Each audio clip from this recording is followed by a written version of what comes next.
We're back now, everybody, with a deeper dive here at 4:30 into those overnight elections from around the nation. So from a new proposition passing in California to that highly watched mayor's race we're talking about in New York City, of course, there's so much to unpack from overnight. Okay, so we are obviously also getting a sneak peek, right, when it comes to the midterms next year. Are we? Are we not? We've got Joshua Kaplan with us now. He's a teaching professor emeritus of political science at the University of Notre Dame. Thank you so much for being here. You're welcome. It's a pleasure. I appreciate the invitation. What is, or what was at stake in those elections overnight? Why did they draw so much attention? Yeah. Well, so much has happened in the last year. Everybody's trying to make sense of it. And we're also looking forward. We're looking forward to anticipate next year's midterm elections and also the future for so there are questions like, the Republican Party seems to be on a roll. Are we seeing a change with Republicans doing better? And for the Democrats, what's going to work for them? What is the word that we always hear now is the Democrats are in disarray.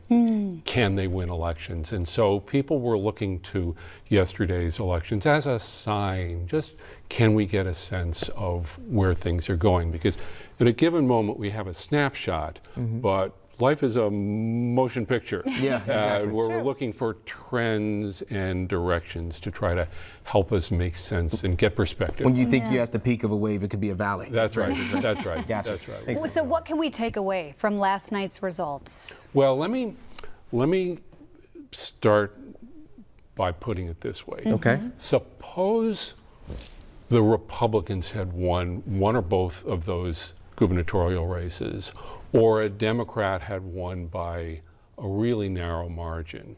Then we'd be able to conclude, we'd have evidence that there really is a shift toward the Republican Party and the Democrats just don't have it together, just can't win elections. But what we saw, in fact, was the the gubernatorial candidates in New Jersey and Virginia won by greater margins than had been predicted. They won by a larger margin than Kamala Harris had won in those states, county by county, virtually every county. Why is that? Why do you think that is? Why do you think that happened?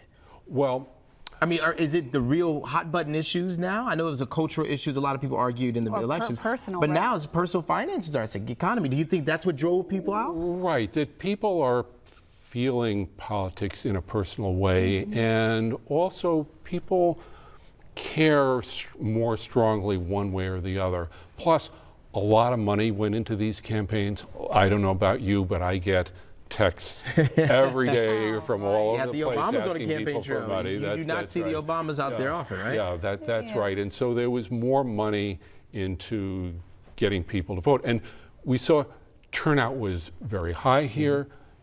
In the decades ago, higher turnout favored Democrats than it favored Republicans. Now it's Donald Trump won by finding what he called persuadable voters. Gotcha. These are people who not only weren't simply independent, but maybe weren't inclined to vote.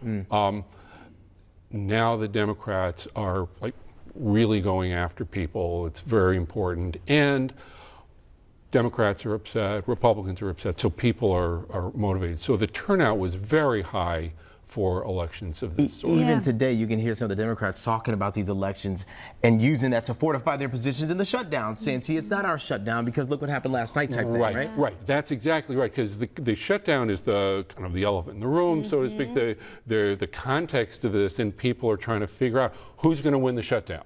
How are things leaning? And we saw today, President Trump told Congress, end the shutdown, end the filibuster if you have to, but this has gone long enough, because possibly he saw yesterday's results as, okay, we're not in the Republican wave.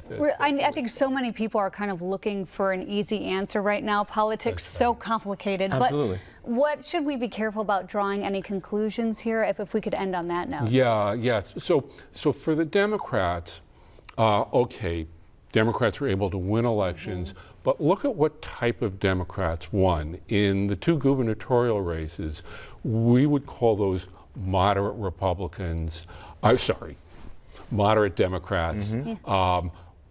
We saw in New York someone who describes himself as Democratic Socialist. So the Democrats still have a question, what's going to work going forward?